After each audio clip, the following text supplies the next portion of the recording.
You all remember that throwback, Lil Wayne? What's up, guys? This is episode 4. TBA podcast. We got an upgrade to our background. You like it? It's cute, It's, courtesy of Moshmo over there. oh, please don't even say that. It's pretty basic, but yeah, we're looking pretty That sexy here, brother. that's why I said it. We're bringing sexy Okay. back. Sexy back. Yeah. Justin is in a new movie on Netflix, by the way. It took Yeah, him, yeah, it took him not even a month of Instinct Reunion to go back to doing his own thing. No, I'm really. kidding. I'm being a salty bitch. It's okay. The movie's pretty good. I'm almost done with the film. It's called Reptile. Check it out on Netflix. Free plug for you, Justin Timberlake. You're also free to join us on this podcast to talk about your 25-year, 30-year career, starting from Disney, and now you're doing Trolls, which is, I believe, I don't know who owns that, but we'll see. In Sync Reunion, you already know about that. What you don't know about, maybe, is that NBA star, Philadelphia player Kelly Oubre Jr., Philadelphia 76er. Did you know this? He got hit by a motor vehicle as of the Damn. time of this recording last night in Philadelphia. Wow. Um, the update is that he has a broken rib and some scratches and cuts, but he will make a full recovery, so that's good. My question is, how do you hit an NBA player? If you're not trying to, I think is the question, Yeah, right? exactly. So the Yeah. suspect, I don't know as of the latest is we haven't found the suspect. There is a funny video going around with like I guess it's AI that they created with like there's a news anchor on KV3 and NBC. I think Yeah. that's in Pennsylvania. He's like, I believe we do have a sketch of the potential suspect, and it's a sketch of James Harden.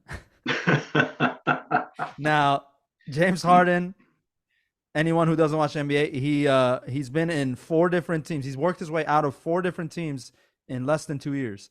And now he's on the LA Clippers. His last team was the Philadelphia 76ers. And he just got that trade like last week. So now he's on the Clippers, and the Clippers haven't won Mhm. many games since his arrival. Hopefully that'll change. But anyway, they pinned it on him. All jokes aside, hope he's back because he's been having his best one of his better seasons. I think he's been in the league. Kelly Oubre, he's been in the league Yeah. now like 15 years, and he's Uh-huh. been on some great teams. His numbers have kind of waned here and there, but this year he's been putting up some good numbers. His last like highlightish year was with the Warriors. I remember he was on their team for a minute. But yeah, hopefully he's good and ready to cut back on the court. These Sixers, man, they're doing well, but they're as far as like player drama, some of it is warranted, some of it isn't. It's just they don't have the luck. Even you can go back. Speaking of AI, you can go all the way back to the 2000s. They had Allen Iverson on that team, and he was an amazing player. But again, off the court drama, all of this, all that. Some of it wasn't his fault. Some of it was, pinned on him. Nonetheless, I'm not a Sixers fan. I just I want to see a team that has potential to do well because I do like Embiid, who's their big man, and he was the MVP last year, and I think he should cap that off with the championship. Um, what do you think of this collision on the? Yeah. I personally, I think, and I hope you can agree with me that um, anybody over 6.5 feet tall shouldn't be riding a motorcycle in the first place. I think that is really the most important takeaway here. Is So here's the thing. I think Kelly was walking when he got hit by a. It oh, was a car that hit him. But nonetheless, yet I think you're getting to the point where tall people should not be getting hit. cool. But In general, I'm sorry. I thought he was riding. I thought he was riding a motorcycle when this happened. my understanding is that he was just walking, Oh, um, okay. and yeah, I guess he's a humble player. He doesn't he walks. He walks. That's very nice. It's nice to see. Yeah, He's trying to stay in shape, right? He's in the right. NBA after all, so he's going out for these walks. Maybe he had a heavy dinner, and someone tried to take him out. This is a hit. I'm sorry. I'm going to call it right now. This was a hit. How do you? How tall is he? He's He's probably uh he's probably closing in on 6'8", 6'9". yeah. So like, So how do you? I'm almost 7 foot tall human walking on the side of the road. How do you hit them with your vehicle and then drive off? That's the right? other thing. That's the other thing. Because That's you're that. you're Yeah. you're going to be the only car with a giant long dent going from the hood right through till halfway up the roof of the car. Because that 7 foot tall human smacked that pretty hard, I bet. So I know he's 27 years old. He is. Uh, I'm not gonna lie. I'm a straight human being, but he's a good looking guy. Uh, I won't shy away from complimenting another man for his looks. Uh, it's okay. It's okay to acknowledge that. He's a small forward, shooting guard. He weighs 203 pounds. He's 6'7". yeah. Um, he was drafted. Yeah, he was drafted in 2015. Okay, so he hasn't been in the league that long. But Kelly were hit by a car. What I see here right now is he has a broken rib when he was struck by the vehicle that fled the scene Saturday night, Yeah. last night. Wow. And where was this? What city was this in? Philly. Philly. That's right. Yeah, You yeah, said that. Philly. And I was thinking, I love Philadelphia. It's a fucking gorgeous place. The yeah. architecture is amazing in Philly. But yeah, so if you're in Philadelphia and you see a vehicle driving around with a 7 foot long dent going down the middle, please call the cops. Please call the cops. Please let your local law enforcement know. Yeah, For the sake of your team winning a championship, you should do it. absolutely. Yeah. So there you go. So That's yeah. so there's yeah, so that's one sort of bust. Here's another bust. I am those of you before we had the background here, you'd see my collection of toys that I kind of have around my room here. Huge Marvel fan. Up until about a month ago, was very excited, looking forward to the Marvels movie coming out, which released on Friday. It was an absolute bust. Really? And yeah, it was a bust. They were projecting because the last Marvel movie that came out, or the last Captain Marvel movie that came out, this was, I think it was what year would this have been? 2019. So 4 years ago, it opened. Its opening weekend was 153.4 million in business. Um, this weekend they brought in not even a third of that for this opening 4 years later, and a lot of people are saying it's because of the boycott of Disney. I know I canceled my membership a few weeks ago. Yeah. There's a major boycott that's hitting Starbucks and Disney and a lot of other organizations, and this was the latest hit. So the Marvels movie had a bit of a tank of a weekend. So are you a fan? Are you a fan of the Marvel universe, uh, superheroes, DC, anything like Listen, that? Or am I? I it admit I have been a fan. I will admit though I have not been keeping up with the phases as of late, and whatever phase they're on now, or uh whatever hero turned on another hero. I think there was a grace period. All the boycott stuff aside, even before that, I feel like there was a grace period with it as far as adults watching Marvel. I I feel like it adhered to the adult audience, but I feel like it's getting more and more watered down to become more of a kids thing. Oh, Now, really? I think so. I Hmm. think it's not dark enough, and I maybe that's where I'm losing my interest on it. When Iron Man was got killed off, I feel like a lot of other adults Hmm. also kind of left the phases. I think my favorite Marvel film was is probably a tie between Iron Man 2 Hmm. and now this is funny because it's not part of the phase, but Deadpool I really Yeah. liked. Yeah. Now, but obviously he's not welcome in this in the phases unless he's they brought him in somehow. I don't know, Yeah. but I think Spider Man was weak. Yeah. Spider-Man And was weak. Yeah. I just felt like it's first of all, you got the politics in the background between Sony and Disney trying to Hmm. fight for the rights and all of that. I think they have to figure that out before they try to make money from the people. Like they gotta be like, listen, we have to be in sync with our with our ideas, or else it's just not going to work. And that's why I thought they did Venom. wrong by doing that, because Venom I Yeah, thought could have been such a great film, but it ended right. up not doing well. Yeah, it Uh, seemed to be a bit of a miss, right? They absolutely, I think, missed the mark on that one. yeah, absolutely. So yeah, I now if you ask me if I were to pick right now, I thought the last Suicide Squad by DC was amazing. Um, Mhm.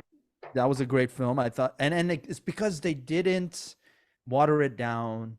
They let it stay adult. It's comedy. It's dark. Um, it's John Cena. Mhm. It's you got a lot of interesting POVs that I enjoyed particularly. So, I but yeah, just find I just find DC to be see I used to love DC and Marvel. And I still do, right? Like I still love the classics and all that. But I find as I'm getting older and a little bit more woke, um, DC is a little toxic, man. Like take a look at your heroes, right? Take a look at your heroes on there. You've got Batman, who's just a fucking dick, right? Like let's put it all aside. The guy's a bit of a jerk, right? And he's this rich, entitled, white industrialist who decides to just buy a bunch of really cool toys and go beat up bad guys. Like it's actually pretty toxic. You look at Superman. He also, if you take a look at the history, he's a pretty sexist character as well, right? Like they're pretty bad. So I find Marvel is a little bit more the superhero of our time type of a thing. But I yeah, definitely see that change. Like I see DC getting a lot darker, and Marvel, you're right, getting a little bit more into like the comedic side and a little bit lighter and fluffier yeah. and cutesy. I personally like it. I personally You do. like it, okay? Um, And a lot of people do. That's yeah. I mean, you guys are all wrong, but it's okay. Uh, no, it's fine. I, I don't listen, know. You're I enjoyed it. I like the Hulk. I think I first of all right. now I'm curious. I have a lot of friends that are super into the original comics, like not the movies themselves, but the comics, and then whatever movies they made off of those. But who is your first of all? Which movie out of the entire franchise would you say sits up top for you for Marvel films? And then also, who is your favorite Marvel character? Wow, that's a tough one. Um, The eyes looking yeah. at me. See, after what I just said, yeah, the eyes looking at me. After what I just said to say this, um, but Iron Man, I just think he's absolutely hilarious, right? Oh yeah, Like he's basically the Bruce Wayne of right. of the Marvel universe. But I just think he's funny. Bruce Wayne and Batman, they've got that dour, really like I'm Batman. I'm really serious about everything, and I'm gonna be really dour all the fucking time. Like you've got that on the Batman side, but Iron Man's he's just awesome. He's Yeah, hilarious, right? About it. yeah. He's a dick too. What about you? What's your favorite? Iron Man is dope. Well, Iron Man played by you Yeah, know yeah. by Downey Jr. But I think out of both, we're opening it up to both, right? DC and Marvel. Yeah, absolutely. Uh, yeah, I like the anti-heroes, man. I've always kind of I like disturbing the peace characters, like the ones that. Actually, give me your favorite Marvel and your favorite DC. Sorry, I'm changing the rules on you, and then I'll tell you my favorite DC. All right, go ahead. Okay, Sorry. all right. Well, my favorite DC is not Washington right now, but let's not talk about that, or we Yeah, could. But yeah, we will. DC, Marvel, Marvel. Okay, I'll stick with Marvel. You know who I like in Marvel? I like. Uh, I want to go. It's a tie, but it's gonna be either Wolverine. Oh yeah, Um, again, because he doesn't even care about the good guys. yeah, He's just fighting yeah. to survive, and that's what I like about it. He's like the movie And whatever Logan. he feels is right, and whatever he feels is Yes, right. It doesn't yes, matter what's going on. If he thinks it's just, he'll slice the right. guy. Yeah, yeah, Hugh Jackman, amazing.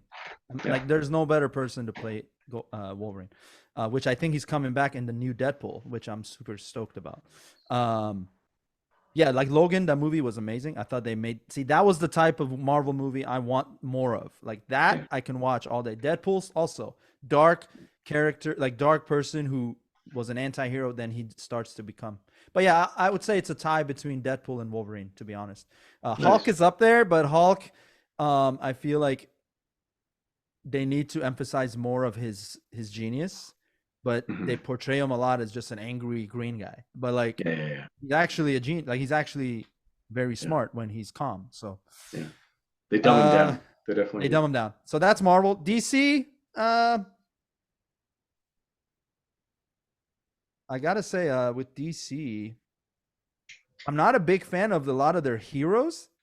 I will say I'm more of the fans of their villains. Yeah, yeah. Yeah, yeah. Joker So for which sure one? is up there. Yeah. Joker's for sure. Um, I gotta say, damn. Did you see the new Batman with Oh, with Edward from Twilight. Yeah, yeah. Yeah, yeah, yeah. It was It was horrible. I missed half the movie. It was so fucking dark. I didn't even know what was going on. and it wasn't even the Dark Knight. It was just Batman. Yeah. Yeah, But it was but for sure the best the two last Jokers I thought were amazing. Jared Leto put aside, I feel like they did him wrong with that. But um yeah, Walking Phoenix amazing, and also Heath Ledger, rest in peace. yeah, I just, they won me over. Like I had no interest in seeing Batman win any of those. You know, yeah, and well, the Joker solo film was great. I thought they're going to bring that into the new Batman, but they didn't. yeah. We shall see. But yeah, I gotta say Joker or Riddler. Joker or Riddler Yeah. to me are up there. Poison Ivy is kind of, yeah, like Poison You're Ivy. getting I close to mine, man. You're getting close to mine. For Okay, me, what is it? Joker has always been. I've loved the Joker, especially Joaquin's Joker is absolutely unreal. Heath Ledger was iconic as well. Harley Quinn. I just Ah, okay. fucking love her, and like and what Margot Robbie did to that character was Yeah. absolutely amazing. But even more than that, um, Haley Cuoco does the voice of Harley Quinn for an animated series. Mm. Have you seen the Harley I have Quinn not. animated series? I've Oh, seen. I mean, I know of it, but I haven't seen it. Yeah. dude, it is so irreverent. It is so absolutely dirty and hilarious. You have to watch this thing. Okay. I think there's 4 seasons out already. You can either download it on YouTube or Yeah. I think you can get a few of the seasons on Netflix. Hmm. Yeah, absolutely hilarious. No, Absolutely hilarious. Harley Quinn is yeah. She's the counterpart to Joker. I think Yeah, she's um yeah. I like that. I think Catwoman was played by Anne Hathaway was great. She played a great and it was kind of like a mix. I still don't know to this day, is she Catwoman or is she Batgirl? Because she kind of gives yeah, she gives a little bit of both, right? Like, and I yeah, like how Christopher Nolan made that, left that to the audience to decide. Like, she wasn't like when she teamed up with Batman, she was kind of more yeah, Batgirl, whereas before that, she was kind of stealing a lot from the rich and all that. That was more of Catwoman's, you yeah. know, demeanor. What That's do the you other think? thing about super. That's the other thing about DC that I don't like. Right? You got Batman, Batgirl, Superman, Supergirl. Like it's a There's little bit. That's what I Superwoman. meant by the sexist. There's Superwoman now, Yeah, but yeah, originally it yeah. was Supergirl, right? That Oh, was the. sorry. I meant on in Marvel. There's also, isn't there? Like, hold on. Now I'm stuck. I feel like they had a girl version of a couple of their characters. But anyway, continue. Yeah. But was it Alicia Silverstone, Batgirl? Wasn't that Christopher Nolan as well, or was that? Hmm. I'm not. If you want to ask me who my favorite Batgirl or Catwoman was, easily. Come on, Now her brother. name Tell me. escapes me. Tell me what I want to Why see. is Tell me my what I want to Why see. is her name Tell say me. Was it Halle Berry? Halle Halle Berry? Berry. Yes, there you go. Halle Halle Berry. Berry. Yeah, Yes, right. amazing. She did. Yeah. Yeah. Yeah. 16-year-old Mo, just absolutely. Yeah. All Yeah. right. Take your stinky socks and oh my god, that's great. We shall see where the comic universes go. Yeah. Well, yeah, I really I hope I'm looking for a dark. I'm looking for another dark like take on some of these heroes. I like the funny, but I think it's got to be dark humor mixed in with the like the realism of it. Like I like the realism of like Batman's being an orphan and like having to deal with not being loved and What being, about the Punisher? I think that oh, falls in that category, right? 100%. My Right? my favorite series on Netflix easily Right? was The Yeah. Punisher. Yeah. Yeah. And then Netflix and Disney fucked it all up by basically saying we're gonna buy all of those off of you, and then where are they now? They And we're not doing promised, anything. yeah, they were promised to put them on Disney Plus. Disney fucked that up too. Disney minus, in my opinion. But it's yeah, dude. Like they Whether it's had good. whether it's what they do with these franchises or how they support apartheid, either way, cancel your Disney membership. Yeah, Absolutely. Disney is the villain, I think, more so than the hero. Yeah. But dude, yeah, it's horrible. Tell me Um, something funny, Pej. I need to laugh after thinking about how after Disney was such a formative existence in my life which part? growing up, and now they're evil. So I need a good laugh, my friend. Yeah. Hunchback. There you go. That's the funniest it gets with Disney. They should make a live version of that film. I don't know why they haven't already. But Oh, they will. They will. I don't know. Funny stories. So as you know, I don't drink or smoke. Mhm. I live the life of a straight edge um person. I don't flex about it, but also like, you know, I hang out with people who are smoking or drinking all the time. I'm a comic after all. Um so but I do have one funny story about, speaking of being 16. I was 16 in your home country of Canada, uh near Vancouver actually. Hey. Osoyoos is the city, I think. Yeah, I love Uh, a Soyuz. It's yeah, amazing. Osoyoos. Yeah, yeah, that's where my family lived. My uncle and them. And Rest I in love peace. that you said it with a Persian accent. Did I say it with a Persian You accent? did. You pronounced it Osoyuz. Soyuz. Because it's a Soyuz. But That's like, how. That's what but was yeah, taught to me. because All right. yeah, because your uncle lived there, so that I'm sure he had a Persian accent, right? Okay. Okay. What's the Canadian version of saying it? Osoyuz. Not Osoyoos. Okay. not Osoyoos. Osoyuz. Osoyuz. Osoyoos. Got Osoyuz. it. Yeah. Osoyoos. All right. Yeah. Osoyoos. All right. Sounds so fancy. All right. I should No, hold no, some but wine. well, there's great wine there too. That's where all the vineyards are. So There that's you go. perfect. Yeah. Yeah.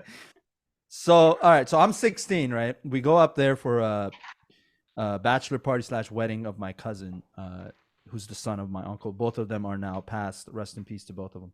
But I'm 16. The ink on my driver's license is still fresh. Like you can smear it off. That's how new my driver's license was. We go there, and my younger uncle, not the one that lives in Canada, and my cousin who's getting married, and a few other cousins and family. They're like, we got a big bachelor party. We're going to this club, and Pej, we're gonna let you in, but you have to act cool. You can't, you know, like be 16. You have to act as like an adult. I was like, sure, no problem. I was like, I was such a geek. And then we, okay, And so apparently Russian as well, because you sounded very. I was ready to yeah, say the more north I Pejuki. get, the closer I get to Russia, the accent. um, so I go in there with my like 16-year-old mustache. Um, we get in. I didn't know this. My cousin was 18. Apparently, drinking age over there is 18. I didn't even know that. So Well, I 19 in BC, 19 in BC, 18 in 19 in Alberta and Quebec. Yeah. right, right, right. Okay, so there we go. So, but they were very relaxed about it, I should Yeah. say. They didn't really check anything. Yeah. Um, so my cousin's like, "Oh yeah, I'm 18. Is that cool?" They're like, "You're 19, you said?" And they're like, so I'm like, Nice. well, "Okay, this is how it is."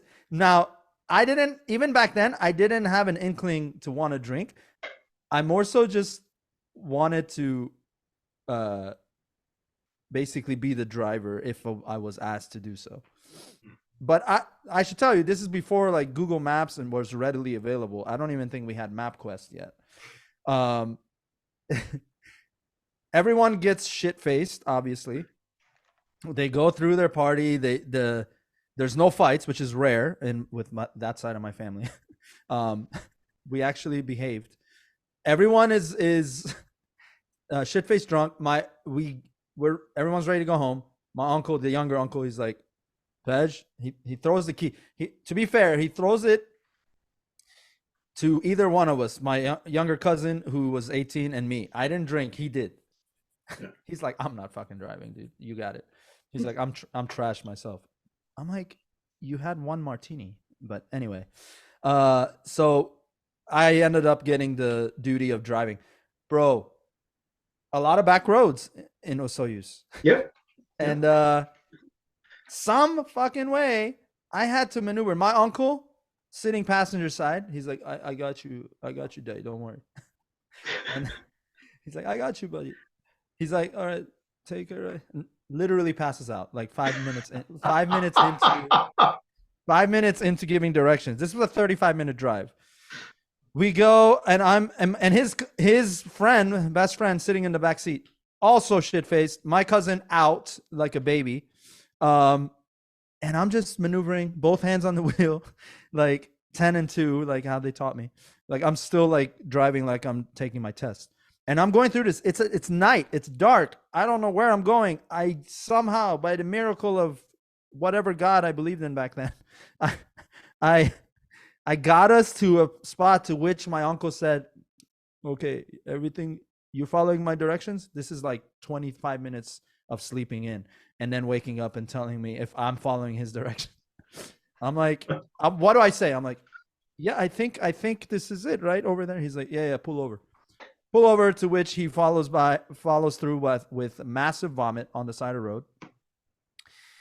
So if you smell something on that road in Osoyuz, that's my uncle's doing. Like 30 Um, years later, his 20 years later. it was potent. It was very There potent. you go. So we get into I get him home, man. I get him to my late uncle's house. I as soon as I see their house, I roll up. I'm like, I park. Hey, we made it, and they just start laughing. They just start laughing like my uncle and his best friend. They're like, "How did you get us home, brother?"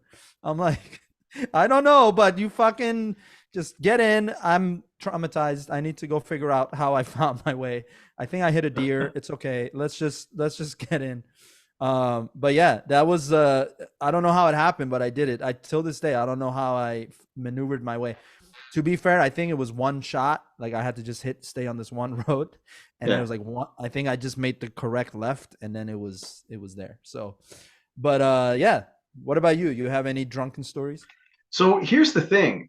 Um, we're Persian, man. Like we have a long history of drunkenness.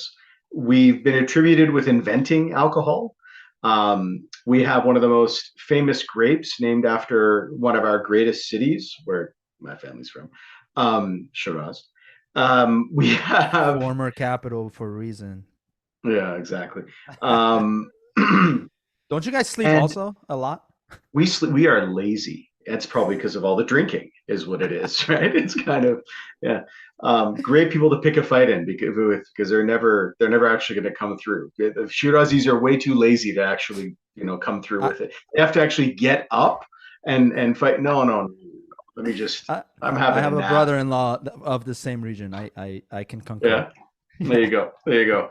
So, but this is why like the Islamic regime is such a it's so strange for a lot of Iranians. I remember when I first moved to Iran, um, well, moved to Iran, lived there for 3 years. But I guess I moved there for 3 years, you could call it. But anyway, I needed a drink, right? And so someone referred me to a Armenian gentleman that I could call, and he rolls up in his vehicle, and in the trunk, he's got basically a liquor store. There's whatever you could imagine, like right there for you to purchase. It's pretty great. The Armenians are amazing for that, and they're very welcoming. Like I remember I'd get my bacon from an Armenian pizza shop, and I would get because they have access to all this stuff. But Yeah, anyway, yeah. drinking goes back, interestingly enough, way back into our history, other than inventing alcohol and all that sort of thing. Persian lawmakers, and this is important. I think there's a lesson to be learned here, Oh, right? I know where you're going with this. You know where I'm Okay. going with this? Yeah, Yeah. yeah. Persian lawmakers. And this is why I'm not surprised that they were able to function so well. And it was, they were doing, like I was there.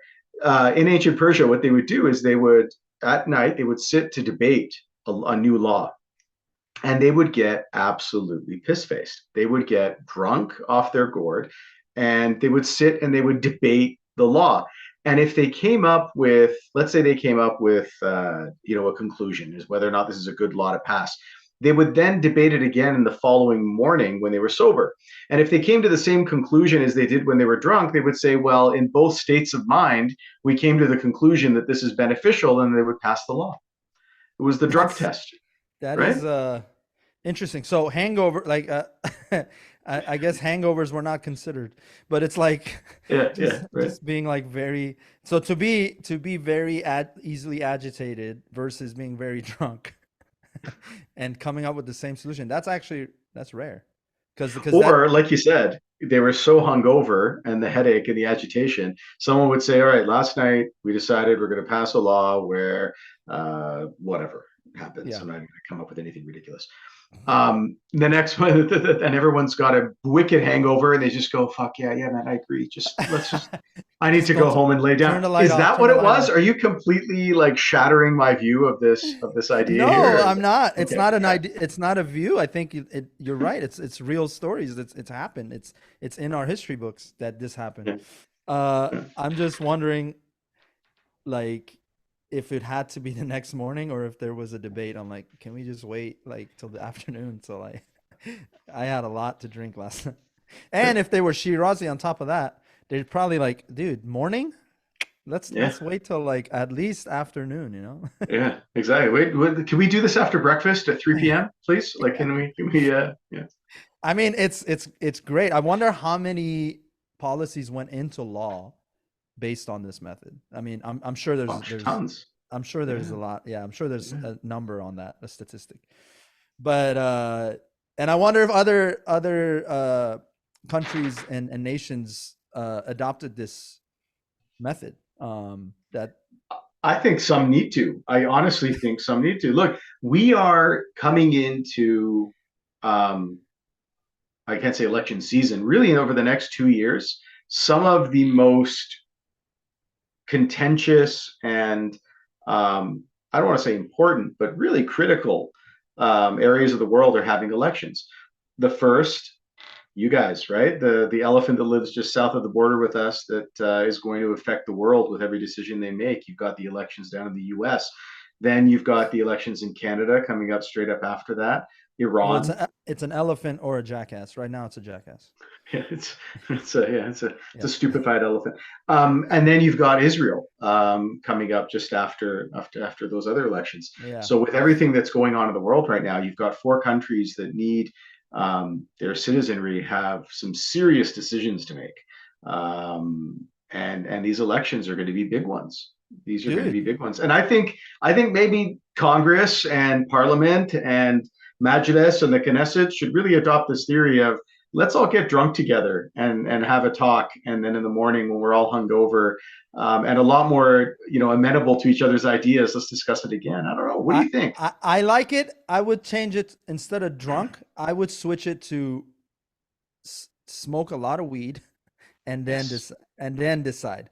I think either weed or just microdose on shrooms, and then see see where you would. Speaking of the Unless high, you're yeah, Yeah, unless you're Shirazi, because at that point, if they're smoking weed and they're from Shiraz, that's it. No decisions are being made at this point. They're gonna get the munchies, yeah. have one of those kebab sandwiches you were talking about, Oh and take a man, nap, and that'll be the end of it. I would Yeah, say, I would say the Shirazis should just focus on the Shiraz grapes, and then everybody else can get high. there But you go. There you go. no, dude, yeah, and then have some tea ready to go just to keep Yeah. you guys awake. Um, This we're gonna recommend this. I'm writing a letter to the Islamic Republic of Iran and saying that that's what their Majlis needs to do. They need to get fucking pissy drunk and debate things. I Let's see veto how I let's veto see how that. that They goes. should. I say they. I say they should just leave, and then Because that's it. the next regime or the next Yeah. government, secular government, can decide what they can use that method. How Speaking about of this? Iranian governments, Let's sorry, yeah, recommend fentanyl. Let's recommend fentanyl, a high dose of fentanyl for Majlis. Maybe that could there we be. go, there we go. There we Yeah, go. they'll sleep for a long time after Yeah, that. that would be nice. Yes, let's just reroute all the fentanyl epidemic that's happening. Let's just reroute that to the Majlis. Thank you. Thank you. Yeah. Thanks for doing that. It Appreciate it. exactly. Yeah. Whoever's Yeah. listening, whoever is behind the fentanyl epidemic, just I'll give you the address. Yeah. All right. So speaking of governments in Iran, though, that's uh, what's going on with like I don't you. I think we were talking off air about the idea like in the U.S. we have every 4 years we Yeah. have a we have a new election as far as presidents are concerned, and Yeah. then and then I don't think for in my lifetime I've never seen that in Iran. Obviously, it's been IR the entire time I've been alive. So uh, how does that work? Even with their presidents, we know they're just puppets Yeah. for whatever Khamenei wants, right? So it's like that system has so many holes, obvious holes in it. But I guess when you are under their power and you've been indoctrinated by their policies your whole life, it's a lot harder to Mhm. see the bullshit. But then again, as you can see, the revolution is speaking obviously against what I'm saying. Like, oh no, they're done with it. But it took time to get to that, right? It took 43 years to for people to Well, wake up. no, there's been people have been no, there's I been mean, to this uprisings. magnitude, Yeah, anyway. to this magnitude, absolutely. Yeah, To this level, I'd yeah, say, maybe 2009 was just as big. And even a yeah. couple of years ago, Alban, bloody Alban was huge too. But yeah, everything's kind of worked towards this, absolutely. But you're right. There's something in um, most of the world, and this is one of the amazing things about democracy. I have a lot of issues with Western democracy and the way that it's run and the way that it's been set up because it's anything but democratic. But the one thing that is nice, and well, didn't really play through last time, January 6th, is that peaceful transition of power. That's the gem of democracy, is that, and it's that word power that you said, right? Because if you Mm-hmm. just have puppets changing, it doesn't really matter. It's really that power shift. And you saw how Trump wasn't willing to relinquish that. It was the first time really in American history that happened. But that peaceful transition of power is what's important. And the thing that drives me a little bit fucking batty is that for a culture like ours, we have yet to have a peaceful transition of power. There've either been coups d'etats, there have been complete overthrows and new regimes coming in. People have had to flee the country, or foreign powers like Britain and the US have come in to impose someone. There hasn't been a free, peaceful transition of power ever, which is nutty because we're the same people who invented Taruf. You take two Persians out and they want to walk through a door, it will take a good 45 minutes. After you. No, no, please, after you. I swear to God, I'm going to slash your throat if you don't go first. No, if you don't go first, I'm murdering your firstborn. Like they're absolutely, it's insane. We're so polite when it comes to that, but come Yeah, to a peaceful transition of power, we want to slit each other's throats. It's insane. yeah. Well, both sides clearly slash each other's throats. But apparently one is for a good cause because you have to show the civilness in your heart and the courtesy of respect beyond imagination for this other person who is actually not anybody really special other than being another person. I don't know, man. Tarofing is I have my thoughts on it. I'm kind of on the fence. I feel like tarofing is has Do become people know what toxic. that is? Should you explain what that is for No, they people all who may know. not? No, I'm just kidding. Yeah, it's Everyone knows.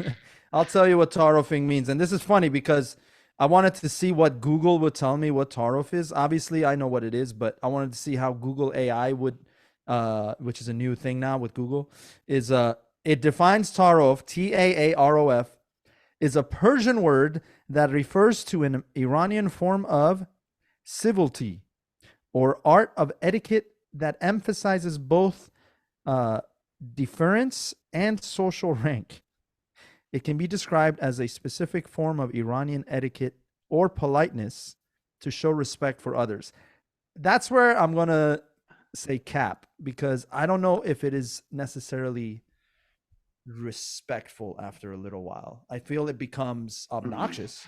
I feel like it becomes obnoxious. It's no longer because now you're not respecting a person's time by like if you're spending 15 20 minutes deciding who's going to pay the check or who's going to go through the door first, like, or through the open door first, like, you've now wasted enough time. I have a whole bit I do on stage about this with my uncle, another uncle that came to visit, and it was a shit show to say the least, man. It was just like, I don't tar off, or I define myself as a courteous and empathetic person. I don't necessarily think I tar off though. Like, if you and I were to go out and you're like, I got this one, I'm like, are you sure? And that's about it. And if you say yes, then I'm like, cool, I got you on the next one. But that's normal. To me, Yeah. that is healthy. And I'm not disrespecting you. I'm not dismissing your offer. Where it becomes toxic to me is you offer to pay, but you got no fucking money in your bank account to do it. That's that is that is I've seen that. I've seen that ad nauseum, and I'm Oh, tired of that. That's the tar off that is needs to go. Like, oh man. you see what I'm saying? Like, to me, that is where the problems arise with this art. It's become it's become more so a bluff game a lot of times, as much as anything genuine. So Wow, that sucks. yeah, That really what's your sucks. experience with it? Okay, so first of all, when you read that definition, I was like, man, that was actually pretty good. Like Yeah. with some of the words that it brought up, the deference, the the respect of the age and all that sort of. So for example, if you and I were to go out and um, Todorov would also it comes with the same thing. You would suggest it, but the assumption would be that I would pay, and the rules of Todorov would dictate that that would be the case simply for the fact that I'm older. That's it. Is that how So you got it? Yeah. That yeah, is so true. That is true. Yeah, that's right, part of it. so you would go, no, no, no, please let me, and I'd be like, no, come on, hey, I'm the older brother here, and then that would be the end of it. Right, that would kind of end the conversation. Now, what you're talking about is something really specific, and that sucks. And yeah, I've seen that. I've had that before. People are like, I had an uncle who was a bit of a deadbeat. It's always an I went to uncle. Iran, It's right? It's always, always yeah, those Persian uncles. yeah. I go to Iran. I go to Iran when I think I was like 12 years old at the time, and he decides I'm staying with him one night, and he decides, let's go for a drive to Shoman, to the north. We get in the car and we drive. He doesn't bring any money with him, but he wants to take me on this trip, right? Up to the north overnight and come back. And we stop. Oh, I got to take this amazing restaurant. And oh, there's a really great villa that I always stay at. And okay, you didn't bring your fucking wallet. What do you do? So I'm a 12-year-old me is having to pick up the check for this trip that my uncle wants to take me on. So that's Todorov gone wrong. But the Taro nice thing gone. about We yeah, gotta we but gotta put that on like one of a them old t-shirt. girls gone wild. Taro gone wild. Taro gone wrong. Yeah. But but there are certain elements of it that are nice, right? They are nice. Like, offering your seat to somebody, that comes under Todorov as well. Sure. Going to somebody's house and not, uh, completely eating them out of house and home also is one of them. That deference that it talked I'm about in that guilty. I'm guilty. you're guilty of that. Where, usually, and that's the thing that killed me as a kid, right? When I was a kid, my parents would say, all right, we're going to go to, whoever's house. You're not going to eat from the table. I'm like, what do you mean I'm not going to eat? But they've got like, no. If they ask you, you say no. If they ask you again, you say no, thank you. If they ask you a third time, you say, okay, thank you very much. And whatever they put you, that's what you eat. You don't ask for anything. Like, remember as little kids, you would go to people's houses and it was like, you better not go grab one of those cookies. You're not allowed, whatever. I So yeah. yeah, it's heartbreaking as a kid, right? But I like it. I like the etiquette. I look at my daughter, and we've raised her with that instilled in her, Mm. and it is a problem for her because she's living in Canada amongst a bunch of Canadians who have no idea, and so she goes to a friend's house. And she'll come home and she'll be like, I'm so fucking thirsty. I'm really hungry. I swear I can't even talk. I'm so parched. I can't even. I'm like, why didn't you get what? I didn't want to ask them. It'd be rude. I'm like, what do you mean? Go get what? Oh yeah.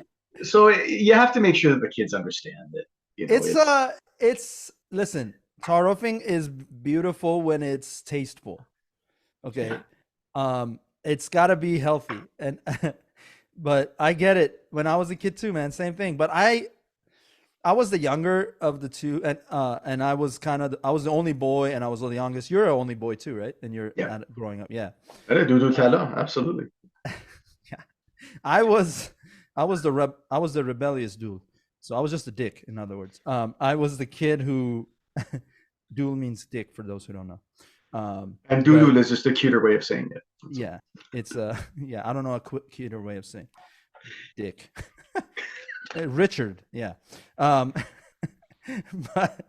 but dude, I was the kid that at the dinner at a mehmoni or a gathering, someone's house, um, I try to be the first in line. Here's the bullshit of it all. I was in Iran growing up. The kids had to wait till the adults went, and then you ate. That's at least my family's experience. The adults go get their food from the dinner table or lunch table, and then the kids go after. So I lived through that, having to wait to eat, and then I moved to America. Now I'm like 20, 22 years old. I'm an adult. The dinner tables now, the kids go first in America. So the kids eat first, and I had to wait. So I've been waiting my whole life to have the first take on the food, and I was telling this to somebody. We're the fucking burnt generation. We had to completely defer to our parents, right? And get yeah, smacked upside the head if we even like looked at them funny. yeah, And then now our kids, my daughter will smack me upside the head if I even like look at her funny. Like, yeah, honey, don't you think you've been on the phone for 4 hours and that's enough? Right across the face, right? Like I get one of those. So we get it. We got it from our parents growing up, yeah, and now we're yeah. getting it from the kids. Now we No respect. when is Yeah, our time? When, yeah, yeah. I get no respect. Yeah, that's it. Yeah. It's true though. It's true. So yeah, it's tar roofing is interesting. So from now, any audience member, if you go to a restaurant, you see some people that may recognize as being Iranian, and just pay attention. Pay attention to how they get the check, and Yeah. see how where the check lands, and who finally puts their hand over it. I had an uncle of my dad who were amazing at bluffing for Tarov, but neither of them actually wanted to pay. So it Because was they're our uncles. Yeah, that's yeah, my uncle, my dad. My dad is oh, the okay. oldest, right? So my dad would be like, "Baba, I'm the older," but it's only like a year and a half, 2 years apart. So it's like that that doesn't really apply anymore when you both look Yeah. 90. So it's like, like you guys just figure it out. I don't participate because I didn't ask for you guys to come to this dinner. You asked me. So Yeah. it's on you guys. So, and you're older, so then I throw it back in their face, and then they don't really like that. But then they put the receipt comes, it's on the table, and then you just see hands hovering over it. No, no, no, no, no, no, no, no, man, man, man, man, man. And it's just like all the other seats. By the way, we're at a Chili's. Like, it's not even like a big, you know what I mean? We're not at anything fancy that like it's gonna break the bank. But so they just do this hovering thing for like 5 minutes or maybe 10, unless someone steps in, and then the waiter's just standing there shocked, like, what's happening? Like, are these two okay? And I'm just like, Mom, have one of them, just you pick it up or something, right? And then finally my dad takes the receipt, takes the check, pays it, reluctant. Like, inside, he's pissed that his brother didn't tar off hard enough, and the other brother is regretting the whole trip that he came here, and like now he's like subjected to this atrocity of my dad Someone else paying paying for him. for him. Yeah. It's just, yeah, it's no good. I'm like, I enjoyed the shit out of my kebabs. I don't know, like, and it was shish kebabs because it was Chili's, but So a trick that I always used to do, and I actually got trumped on this once, which was I was like shocked because it always worked for me. And when I wanted to pay, is I would go give the credit card ahead of time. I'd be like, oh, I got to go to the bathroom. I got to go wash my yes, hands yes, before dinner. And you give the credit card to the server and you go, I leave a 20% tip or I leave a 25% tip. This is the yeah, card you use. Just bring it to the table. Um, Once I did this with some family members when I was down in San Francisco. And what absolutely shocked me is the waiter came to the table afterwards, and I was all like smug, like, "Hey, I'm good. I did, The guy comes to the table with two of those, those little plastic yeah. pleather Oh, things. yeah, yeah, yeah. Those are two of them. Puts one in front of me. Puts one in front of my wife's uncle who's there. Uh-huh. I open mine. It's just my card.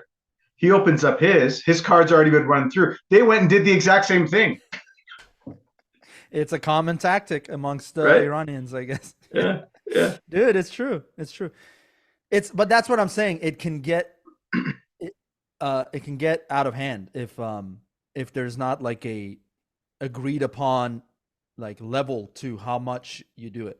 I think it needs to be a healthy amount. But anyway, comment any other culture.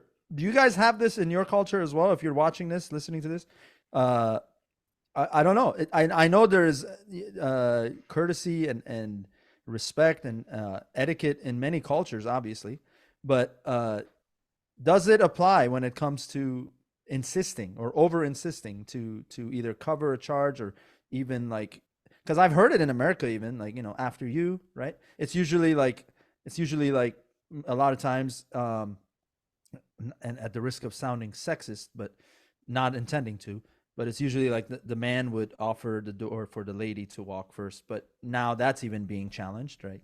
We are all people, we're all the same. So anyway, it's I think it But I do exists. that with everyone, though. Don't you do it with everybody? Nah, Isn't fuck that guys. Men suck. I go first. really okay? No, All I'm right. kidding. I'm kidding. I'm kidding. No, it's yeah, it's courtesy. But I'm saying like on dates and stuff, for example, like Yeah, yeah, that yeah, is that yeah, is usually yeah. the case. But yeah, no, it's it is. But to a degree, obviously we've seen it in Western cultures as well. Um and I think in Hispanic cultures, Latin cultures Mhm. have it. I know. I don't know. But that's why I want to see what the audience thinks and whatever culture they're from. What is it? What is this art of insisting, or tarof as we call it? How does that exist in your culture? Um, but I get yeah, on this. We were talking about elections. yeah. Oh, and how Iranians just won't give up power, and yet they're ridiculous about paying That's a bills. reverse tarofing. Yeah, Yeah, yeah. exactly. I will not leave. I will let you pay for me. This is Yeah. absolutely okay. But back briefly on the elections, I was actually pretty stoked today when I heard about one of the people that are running for president in the US. Somebody who I've been following for years, who I absolutely adore. I'm a huge fan, Dr. Cornell West. Did you hear about this? You from you, yeah. Tell me more Yeah. though. What's the Yeah, so yeah, he's running for president. I'm trying to see if um, here his presidential campaign doesn't look like looking. He's running as an independent, um, and he gave an amazing speech yesterday. Um, I believe it was in New York. It was outside the UN, and it was a pretty scathing rebuke of everything that's going on right now. And he delivered a really beautiful message. And if I was, and you know what? Actually, I'm going to share it with you right now, and I want you to watch this. All right. okay? Yeah. So here, take a look at this.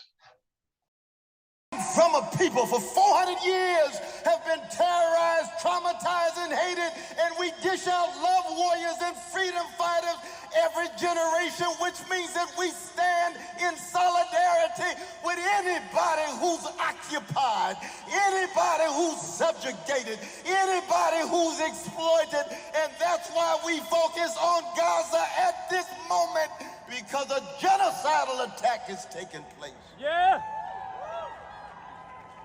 10,000 dead and 4,000 precious children. And don't let anybody tell you that because you love Palestinians and Palestinian babies that you hate somebody else. It just doesn't follow what our brothers, we don't hate Jewish brothers, we don't hate Jewish sisters, we don't hate Jewish siblings. We hate a vicious Israeli occupation. We loathe and we hate a vicious siege against Gaza. And the least we can do at this moment of overwhelming barbarity is have a ceasefire. And yet you got these cowards in Washington, D.C. talking about a humanitarian pause. Please get off the crack pipe. Wake up. See the humanity of precious Palestinian brothers and sisters.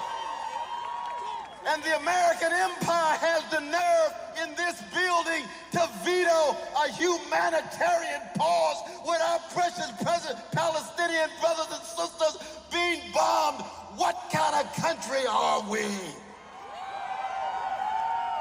What kind of people are we?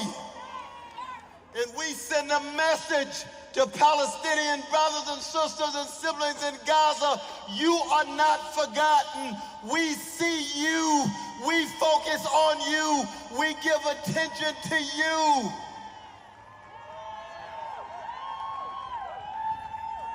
And it doesn't mean that we're not concerned with our indigenous brothers and sisters here. It doesn't mean we're not concerned with black folk and brown folk. It doesn't mean we're unconcerned with workers. It doesn't mean that we're unconcerned with Jewish brothers and sisters, wherever they are, with anti-Jewish hatred. We're not concerned about responding to somebody else. We are bearing witness to the tradition that has been poured in. Man, that is I had chills. I had chills watching that. Can you imagine having a president speaking like that about atrocities in the world, about Of course. humanity, about fairness, about, can you just imagine what a world that could be? I 100,000% I can imagine it. And you know me to be the positive guy, right? I'm always positive about everything. I try to look at everything half full, but I worry that that Dr. Cornel West is I worry how he's going to be received and brought up the ranks. Do we know which party he's running as, or is it independent? Independent. So there we go. I'm curious. I'm genuinely curious, because obviously he's going to have my biggest attention because he's talking truth and he's speaking about real shit, and it's not sandwiched in political rhetoric, but rather it's about reality and humanity. So we know the history of the United States. We know that an independent party has never won. Yeah. But I'm hopeful that both Democrats and Republicans have pissed the people off enough to the point where we're like, fuck the both of you. We're done. But that leads me to the question of how much more desperate and how many more tricks are the Democrats and the Republicans going to use to keep someone like Dr. Cornel West out of sight, out of mind. That's what I'm concerned with.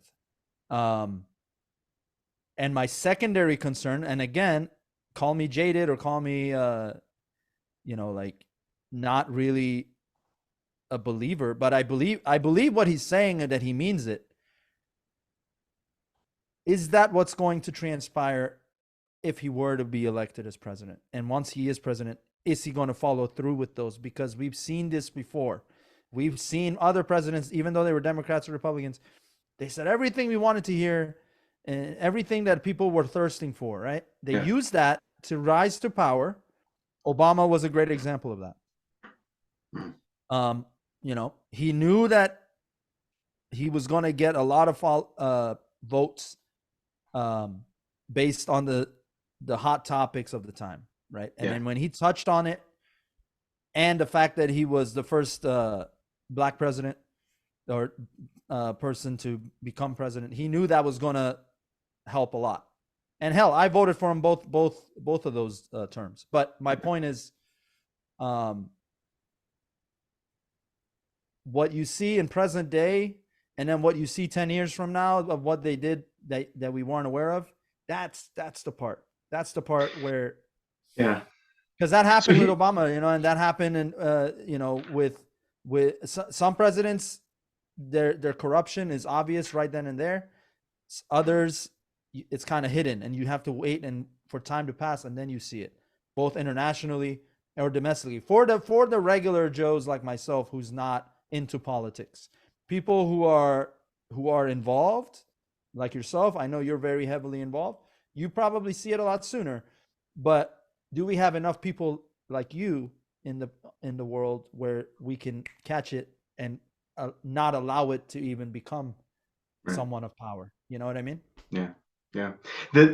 I see the I see the party system being the reason why a lot of these feckless leaders come in and don't actually pull through. Why Obama didn't do what he did is because the Democratic Party is pulling the reins, and not just that, both the ones that are controlling the Democrat Party and the Republican Party, just like it is in Canada, are the same corporations, and they have the same interests, right? That's why you don't see much change between a Republican presidency and a Republican Congress, Republican Senate versus a Democratic one. The hope that I have with somebody like Cornel West is that he's saying the right things. I remember Ross Perot back in the day, and he was a bit of a nut job, and he was probably the one that had the most chance as an independent to get that following.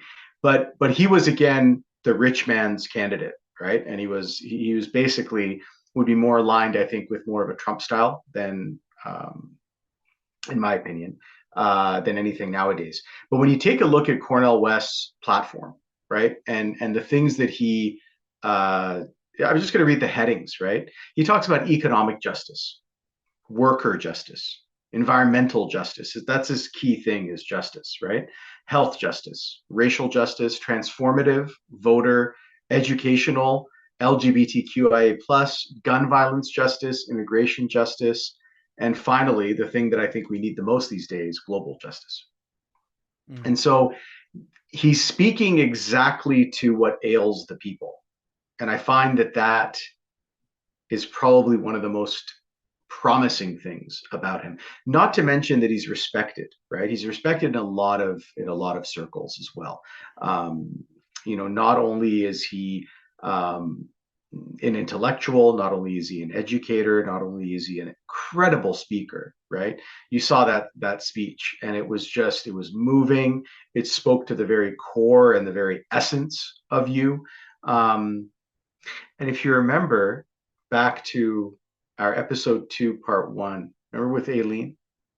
Remember she said that like the one politician or the one person that she really looks up to and that she sees is remember she said? Dr. Cornel West, right?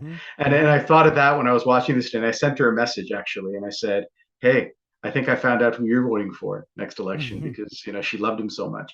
Yeah. I think he's really going to be speaking to a lot of people, a lot of disenfranchised, disillusioned, and really fed up people in the States. And do you think that number is high enough to make a stamp? Do I think he's going to be able to pull enough away from the Republicans and the Democrats to do it?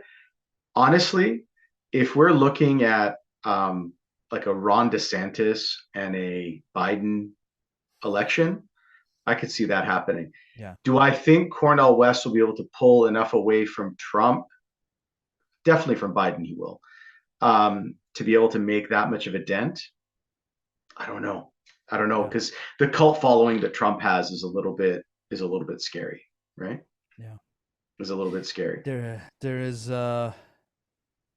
yeah, no, I'm 100% like, out of all of the debates that have happened in the past couple weeks on the Republican candidates and then the Democrats and just the like people who are in the runnings, all of them, you can see the puppetry in their words. You could see that they're acting.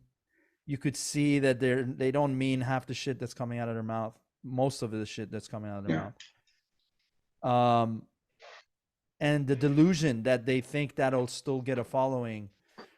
For me and for you, it's obvious that it's not, and I do believe that there are millions, if not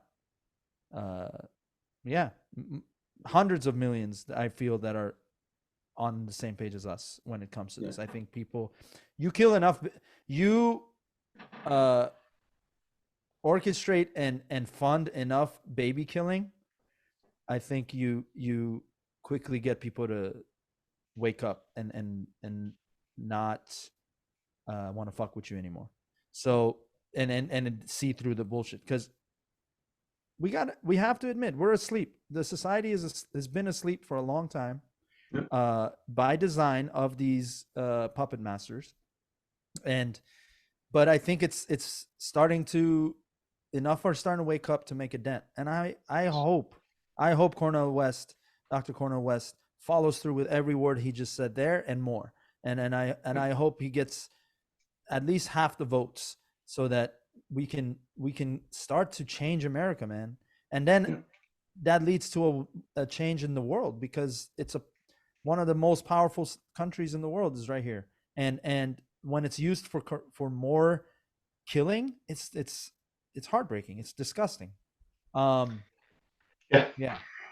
And What's and on that, yeah. sorry, go ahead. Yeah, go ahead. Yeah, what's that like?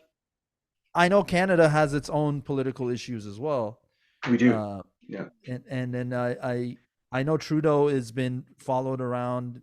People are telling they're chanting at him, and we talked about this last episode. But I'm curious, like, when is the next election for you guys? And 2025. It'll be October 25. So first it's the U.S., then it's Iran, I believe, and then it's Canada, and then it's Israel. So with Trudeau, there's a lot of questions. He won a Liberal senator, same party as him, actually wrote an op-ed last week suggesting that maybe it's time to look for a new leader for the party, which you don't really see often. And the reason why a senator could do that is that senators in Canada are they're not elected, like they're appointed. And they serve for life, so or until they retire. And so he doesn't have to worry about an election or any blowback from the party, because once you're a senator, you're done. And this guy was never even an elected official. He was a member of the party that he was a staffer, and then after 2 years of being a staffer was made a senator. Wow. But he's very respected, and he carries a lot of weight. Melanie Joly as well. Like I believe she's the foreign minister. I'm having a bit of a brain gap here, but she's been responsible for Canada's position as well during the crisis right now in Palestine. And I know that there's it's making a lot of waves. I think we're going to see some major change. Probably by February, March, we'll see if there's going to be any challenge to the leadership of the Liberal Party. And if there isn't, I would probably predict that the Conservatives are going to win this election. The Liberals will probably be the second party. That's if the NDP doesn't get their shit together, which they haven't since Jack Layton was around. But with all of that being said, I think that we are going through a major paradigm shift right now, after what happened in Iran and the ongoing revolution there, with the crisis right now in Palestine. And that's definitely where the focus of the world is right now. And they're seeing the cracks in a lot of this system that we've set up for ourselves globally, and they're seeing the problems with that system. I'll give a couple updates here, like and maybe I'll share this other video on our TikTok and our Instagram page. It was an interview that Mark Ruffalo did. So we were talking about the Hulk. Oh yeah, yeah. And he gave a really impassioned statement as well.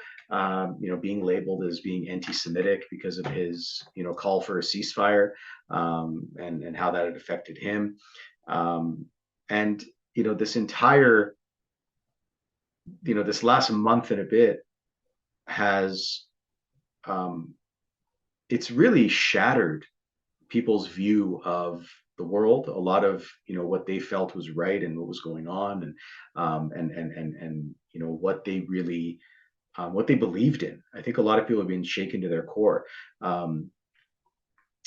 because we're constantly seeing the scenes coming out of Gaza, and none of it plays with the official story that we're hearing from a lot of these people, right? We take a look at Al Shifa Hospital today. Yeah. There was a statement that was put out by the chief of the medical staff there, saying that everybody in the intensive care unit perished today. In the morning, it started with 2 newborns, and it's been from the lack of electricity, lack of resources, and the fact that they were besieged. Apparently, there's snipers all around the hospital, just shooting into the building, and destroying the place, and trying to get hospital staff. You've got the ongoing bombings that are obviously been devastating. You've got this bullshit statement that Biden made about 4-hour, moratoriums on the bombing so that people can leave their homes. So they're giving 4-hour windows so that people can leave so they can continue bombing. But here's the thing. Wasn't this all about hostages? Didn't we talk about 200 hostages that need to be brought back? Did you see the video of the IOF soldier who was on the beach in Gaza? And I'll share that on our site too as a story. I won't. I don't want to leave it on as a post because it's pretty disgusting. But he's basically talking about what a great time he's having and how wonderful it's been and how it's such a blessing, this war. Not a mention of hostages, not a mention of saving anybody. And he's talking about how they're going to destroy the rest of Gaza and enjoy themselves.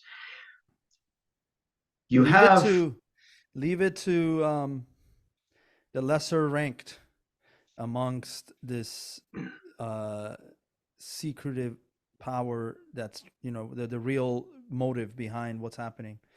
Leave it to the lesser ranked to expose the system. And how stupid are the higher powers that they don't even bring that video down? It's like if you don't bring it down, you're admitting to it being true. If you do bring it down, you're trying to cover up something. So you're it's like either way, the truth is out, right? It's like as far as the people in power that are ruining Israel and are ruining literal lives and families for centuries. But it's since day one they've been doing this, right? Since day one they've been coming out pridefully saying that they're committing genocide, right? Proudly saying what they're going to do. So I don't think they care about taking down this video. They're fine with this. When the prime minister talks about Amalek and committing genocide so blatantly in a speech, why would the soldiers hold back? Right? Yeah. Then there's a film I watched last week. I was honored and lucky enough to be part of be able to view the screening. It's called Israelism, right? Israelism, sorry, is my Persian accent kicked in. Israelism is and it's about an hour and a half of a film that breaks down from infancy how Israel is taught to the people, to the Jewish people, right? Now I have a lot of Jewish friends who are like, I'm not trying to look at Israel like that, right? Israel is basically their Mecca, right? It's their birthright is how they teach it. And the extremists that are not, it's no longer even about Judaism anymore. It's about power, right? And it's about total dominance and it gets really nasty. And it really shares that, it really shows that how it starts and how it builds, and people who kind of get caught in that washing of the mind, and then they get stuck in that mindset, and then there is no other truth for them. That is the only way. Right. Yeah, it's the brainwashing. It's the brainwashing. It's 100%. Right? And but this film does a spectacular job of showing that and separating it from, people, the good people of the Jewish community versus this extremism, right? It's like the good people. Now this is like the good people in that are good friends of mine who are Muslim versus Islamic Republic sympathizers. You know what I mean? They're two different breeds. They're two different things. But because of the name, it's easy for the absent-minded to clump it together. And I think we are at a point in history right now where we are all, as a society, we're starting to separate.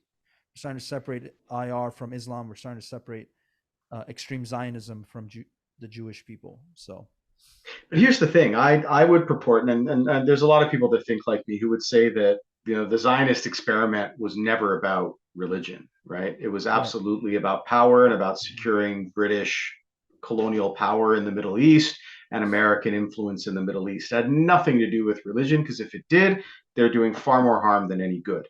But something that Bassem Youssef, I don't know if you know Bassem, he's a TV host in Egypt. His wife is Palestinian. I believe he's from Palestinian descent himself, but has lived in Egypt. I'm not sure. Someone could correct us on that. He was doing an interview with Piers Morgan, and he said something really amazing that over the last 80 years, we've gone from one, atrocity and Holocaust that we all saw as being unjust, and we saw how it came about. The rhetoric that the Nazis would use, they would call Jewish people the rats. They would use words about infestation, and they're this. And when you take a look at the Israeli politicians and the Zionists today, they're using the same language, right? It's these animal humans, it's these snakes that live and kill and breed in filth and whatever. It's that dehumanizing effect, and it's amazing that we can see that all that's happened over the last 80 years, if we've just replaced from that racist propaganda, we've just replaced the word Jew with Muslim, but it's the exact same playbook. It's exactly the same thing. And the fact that some people don't see this is amazing. And the fact that they don't see the harm that they're doing is amazing. There's you know what, I'm gonna play this one for you too. This is a speech from the Israeli president today. And I'm gonna play this for you right now. Yeah. You have tens of thousands or hundreds of thousands of people supporting by their demonstrations, supporting Hamas. I want to show you something exclusive, Laura. So this is Adolf Hitler's book, translated to Arabic, Mein Kampf. It's the book that led to the Holocaust and the book that led to World War II. This is the book that led to his victory in elections in Germany, which led to the worst atrocity of humankind, which the British fought against. Well, this book was found just a few days ago in northern Gaza in a children's living room, which was turned into a military operation base of Hamas, on the body of one of the terrorists and murderers of Hamas. And he even he wrote notes, he marked and learned again and again Adolf Hitler's ideology of hating the Jews, of killing the Jews, of burning the Jews, of slaughtering the Jews. Okay, so you just heard that. Now, the danger of what was just said there is what I want to point out.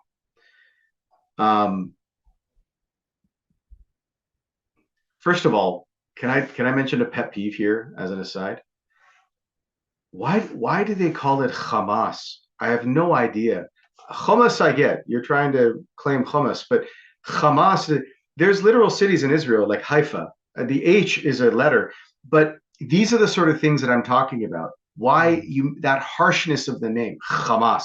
They want to present it in a way like that. They talk about, what was the comment about a children's living room?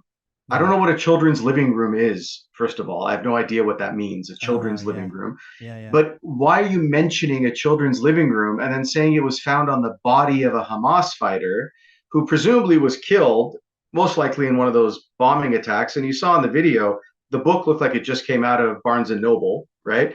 And there were literally Post-it notes with notes all throughout it. So you're telling me that these Hamas fighters are sitting around in a children's living room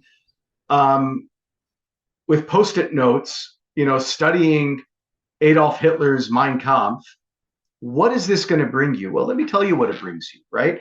When you're constantly playing on this religious undertone, this has nothing to do with religion. Of course. When I go to marches out here in Montreal, I am surrounded by Muslim, Jewish, atheist, Christian brothers and sisters that are absolutely incensed with the amount of violence that's going on in Gaza right now. This has nothing to do with religion, but they keep bringing it back. Well, what ends up happening? Well, on Friday night, right, in my town, in Montreal, and this really bothered me that this happened. 2 Jewish schools on Friday night were shot at. Are you telling me that the ongoing racially charged rhetoric and propaganda that is constantly coming out and making this about religion and not about humanity, not about the fact that there are indigenous people who they've been occupied, they've been killed, they've been displaced for decades. That is the conversation. Why are we talking about religion? Well, Yeshiva Gedola and Talmud Torah Elementary School, an elementary school, Pej, was shot at in Montreal. They suspect it was the same person because it was a single shot through the front door. It was all in the Côte des Neiges area here in Montreal. But why can't people see the writing on the wall? Why can't they understand that, we're trying to win a financial battle here? You heard about the oil and gas reserves under Gaza, right? This is now the idea of what this is all about. It's one, the Ben Gurion Canal, and we can maybe talk about this in another episode, and also the oil and gas reserves that are both offshore and underneath Gaza. But they're making it about religion, and this is then coming out, and people are getting hurt. Thankfully, no one got hurt here. But how many of those kids have to go to school tomorrow morning? We're recording this Sunday night. This happened on Friday evening. They've seen the news. Their parents have talked to them. They probably got an email. These kids now have to go back to school on Monday morning knowing that someone shot through their window on Friday night. And I personally blame these assholes. Yes. These motherfuckers are the reason why this is happening, because they're making this about religion when all they're trying to do is win land and money and resources and run roughshod over an indigenous population. And that's why, and this is exactly why my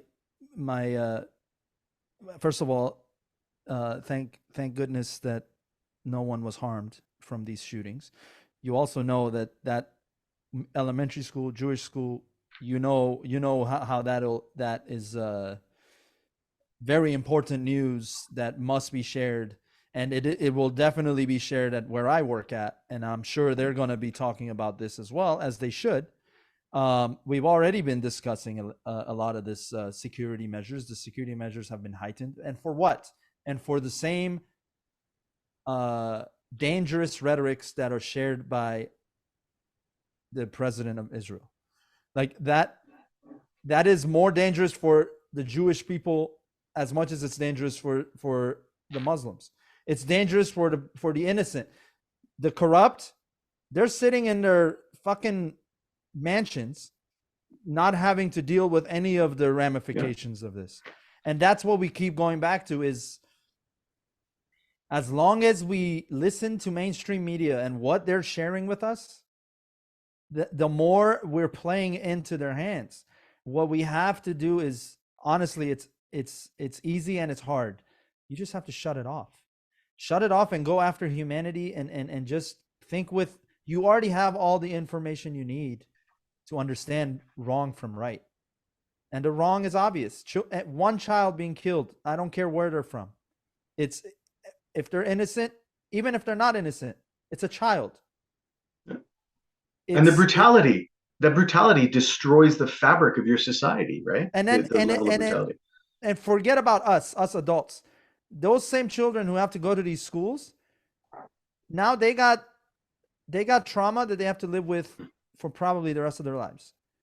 The mere fact that an innocent soul, an innocent 7-year-old, has to think about this, like you and I have, we experienced it as children ourselves when we were kids, seeing revolution, seeing the original revolution or the aftermath of that, and going to schools, me can't mention that I'm a Baha'i, or can't mention that my mom was in prison for being a Baha'i. Like, these are normal things that you have the right to be upset about, but a government can literally put the chokehold on you and shut you up and take your basic human needs away from you. And for us to not value that in a free country, quote unquote, and just be able to ignore that because we're living in a privileged ass country. That's where I feel when you said, are people seeing this and not, how can people not see this and see the writing on the wall? I am hopeful that we're starting to go that route. And I think the paradigm shift is happening with that sense that people are starting to point the finger at their own government. We used to point it at other governments because we were ignorant, but now we're starting to see it and we're starting to see where this whole thing, we're starting to see it as a world problem, and we're starting to see it as if this can happen in Gaza, this can happen anywhere. Yeah. And that's where people are starting to wake up. And so with that, my well wishes and love to anybody who is directly affected as a result of all the crime against humanity. People, just think humanity first. Put all of your beliefs to the side. It has nothing to do with that, as we just discussed. It has to do with saving humanity, and we just have to operate under that notion. And don't take the media seriously, because their whole goal is for you to take it seriously. It's rather take humanity seriously and just operate under, we're all humans, and one child gone, perished, is too many, and we need to focus on saving that. And until we're at the point where we're able to practice empathy, until we're at the point where we're able to love the other as much as we love ourselves, just do me a favor, people. Next time you see a story, whether it's coming out of Israeli media or whether it's coming out of pro-Palestinian media or whatever you want to call it, even if there's no camps here and it's just you're looking online at different people's stories and they've got different views than you, when you're seeing the individuals that are there's violence being perpetrated against them or they're being subjugated, try to simply just flip who they are.